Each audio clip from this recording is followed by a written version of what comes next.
हिंदी में यूपीएससी की तैयारी से संबंधित प्रोग्राम्स को देखने के लिए सब्सक्राइब करें स्टडी IQ IAS हिंदी। नमस्कार दोस्तों, स्टडी IQ IAS हिंदी में आप सभी लोगों का बहुत बहुत स्वागत है। मेरा नाम है मनीष श्रीवास्तव। यूपीएससी को टारगेट कर रहे जो स्टूडेंट 2026 या 27 वाले हैं, आज मैं उनके लिए चर्चा करने आया हूं कि आप लोगों के लिए कितना समय है, आपको क्या करना चाहिए, किस तरीके की आपको स्ट्रैटेजी अपनानी चाहिए कि ताकि आप अगर इस ईयर में अपने एग्जाम को टारगेट कर रहे हो तो बहुत अच्छे से आप गंतव्य तक पहुंच पाएं।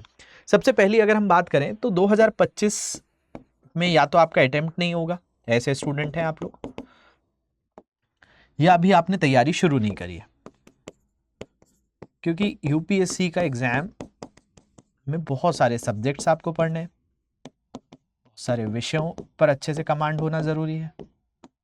दूसरी बात इस एग्जाम की जो है वो ये है कि इसके लिए हर जगह पर एक स्पेशलाइजेशन की जरूरत है। देखिए 2026 या 27 में अगर आप अटेम्प्ट देने वाले हो तो आपके पास मोटे मोटे 2026 वालों के लिए 1 साल,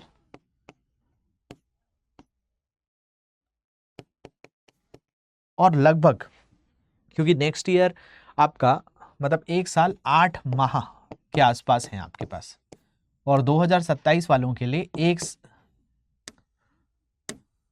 2 साल और 8 माह है, ये टाइम है। तो मतलब आप दोनों ही केसेस में अगर 2026 के लिए प्रिपेयर कर रहे हो तो ऐसा नहीं है कि भाई यूपीएससी की जो तैयारी है वो बहुत समय हो जाता है, 1 साल 8 माह या 2 साल 8 माह। इसको अगर आप मंथ में काउंट करोगे तो मंथ में ये सिर्फ आपको 20 महीने मिलेंगे, 20 मंथ्स। हालांकि यहां पर थोड़े से ज़्यादा मिल जा रहे हैं, 32 मंथ्स, लेकिन अगर 32 मंथ्स की बात है तो अभी आप काफ़ी छोटे भी होंगे, आप अभी बेसिक्स आपके बहुत वीक होंगे, और हो सकता है कि आपको यूपीएससी का पाठ्यक्रम भी ना पता हो। तो देखिए ये पाठ्यक्रम अगर आप अभी कॉलेज ग्रेजुएशन में है तो इस पर कमांड करना एक अलग बात होती है, क्योंकि मैं आपको थोड़ी से इस एग्ज़ाम के नेचर बता देता हूँ। इस एग्ज़ाम में आप सबसे पहले पीटी का पेपर देते हैं, यानी प्रारंभिक परीक्षा में अपीयर होंगे आप। प्रारंभिक परीक्षा में 2 पेपर होते हैं, जीएस पेपर 1 और जीएस पेपर 2। इस पेपर में अटेम्प्ट देने के बाद ये आता है 200 नंबर का, 200 मार्क्स का, और इसमें होते हैं 100 क्वेश्चन। और ये एग्जाम इसलिए थोड़ा सा खास है क्योंकि यहाँ पर नेगेटिव मार्किंग भी है।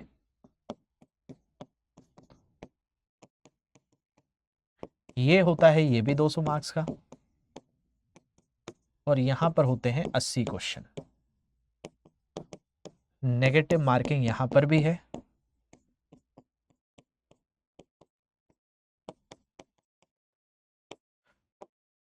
लेकिन इसके खास ये है कि इसमें आपको 33% का टारगेट रखना है, और यहाँ पर टारगेट आपका एटलीस्ट 60% होना चाहिए। अगर आप इस पेपर में से 100 क्वेश्चन में से 60% क्वेश्चन सही करके आते हैं तो आप इस प्रारंभिक परीक्षा को उत्तीर्ण कर लेंगे। अगर आप इस जीएस पेपर 2 में 33% कर आते हैं तो 100% है कि आप अगला पेपर लिख रहे होंगे, यानी मुख्य परीक्षा। और मुख्य परीक्षा में आपको अलग अलग पेपर्स देने मिलते हैं। इन पेपर्स के अंदर विशेष तौर पर आपको 2 कंपलसरी पेपर देने हैं अगर आप हिंदी भाषी राज्य से आते हैं।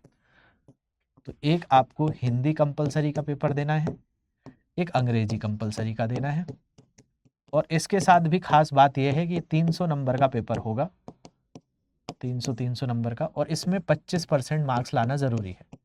यानी इसमें अगर आपने 25% नहीं लाए, 75 नंबर नहीं लाए, तो बाकी के पेपर चेक ही नहीं होंगे, ये मार्क्स आपके फाइनल लिस्ट में जुड़ते भी नहीं है। तो यहाँ पर बात ऐसी है कि कंपलसरी के बाद आपको निबंध का पेपर लिखना होता है, और निबंध का जैसे अभी 20 तारीख को पेपर हुआ, 20 सितंबर को जो स्टूडेंट 2024 में दे रहे थे उनका निबंध का पेपर हो चुका है। तो ये निबंध का पेपर 250 नंबर का होता है भाई, 250 मार्क्स का निबंध का पेपर है। निबंध लेखन भी अलग अलग विषयों पर आना चाहिए। फिर आपके जीएस पेपर 1 है, 2 है, 3 है और 4 है। इनको अगर आप देखोगे तो ये 1000 नंबर के हैं।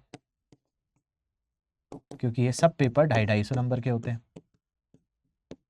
तो 250 मार्क्स के हिसाब से ये 1000 नंबर का पेपर ये है, 250 नंबर का ये है, तो कुल मिलाकर ये 1250 नंबर हो जाते हैं।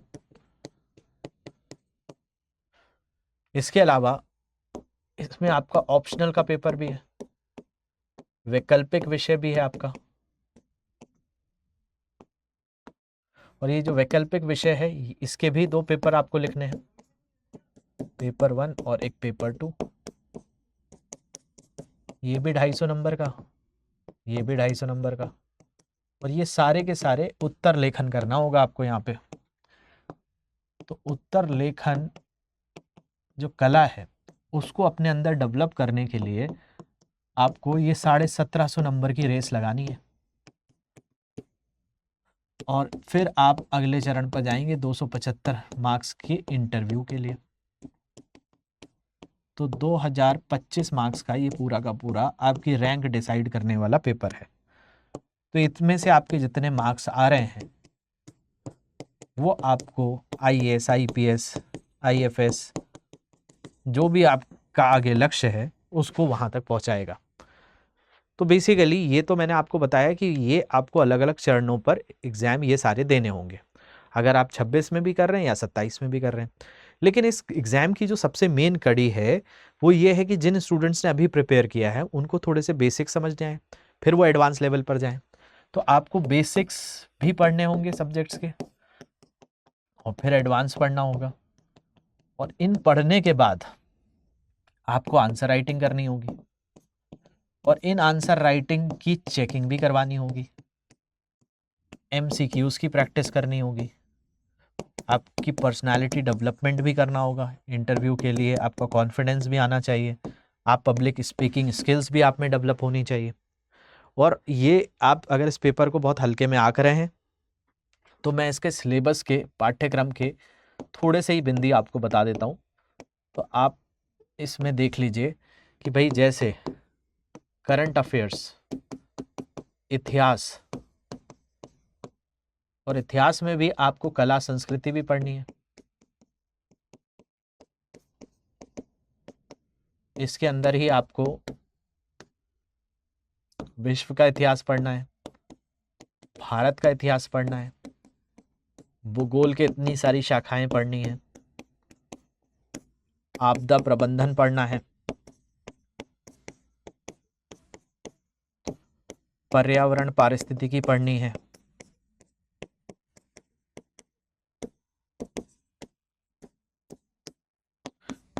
इसी में आपको समाज सोसाइटी के बारे में पढ़ना है,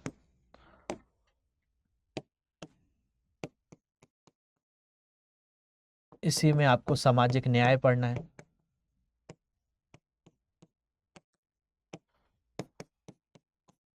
इसी में आपको विज्ञान प्रौद्योगिकी को पढ़ना है। ये मैं बस सब्जेक्ट के नाम बता रहा हूँ। इन सब्जेक्ट में खुद आपको जैसे इस सब्जेक्ट के लिए आपको 130 घंटे पढ़ना होगा, तब जाकर ये सब्जेक्ट आपको समझने आएगा। हर सब्जेक्ट की अलग अलग समय सीमा है। इसी में आपको आंतरिक सुरक्षा पढ़ना है,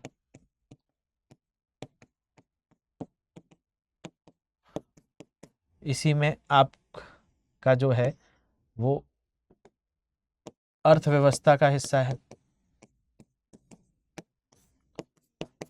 अंतरराष्ट्रीय संबंध पढ़ने हैं,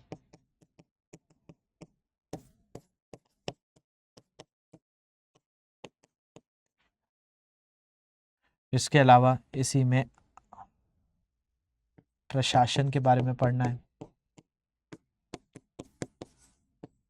नीति शास्त्र पढ़ना है, मैपिंग करनी है, आर्थिक सर्वेक्षण को पढ़ना पड़ेगा। तो ये सारी चीज़ें आप जब करेंगे तब जाकर इस पेपर के बेसिक नीड्स कंप्लीट होंगी। उनको फिर कैरी भी ले जाना है क्योंकि इतना बड़ा पेपर है आपको। तो आपका जो समय जो आपको दिख रहा है कि बहुत सारा है, वो इतना सारा नहीं है और इसके लिए एक चरणबद्ध तैयारी करने की आवश्यकता है। आपको गाइडेंस की भी ज़रूरत है, क्लासेस की भी ज़रूरत है और साथ साथ आपको कंटिन्यूसली आंसर राइटिंग की भी ज़रूरत है। तो अगर आप ये सारी चीज़ें प्लान कर रहे हैं कि आपको एक प्रॉपर आंसर राइटिंग का सपोर्ट मिले, क्योंकि देखिए YouTube पर आंसर राइटिंग नहीं हो रही है, YouTube पर आप क्लासेस के टॉपिक्स पढ़ रहे हो। आंसर राइट का एवेल्युएशन होना, इसके अलावा आपको रोजाना लेवल पर गाइडेंस मिलना, इसके लिए मेंटोरशिप चाहिए, बुक्स चाहिए, गाइडेंस चाहिए, डाउट्स आपके क्लियर होने चाहिए अगर आप खुद से प्रिपेयर कर रहे हो।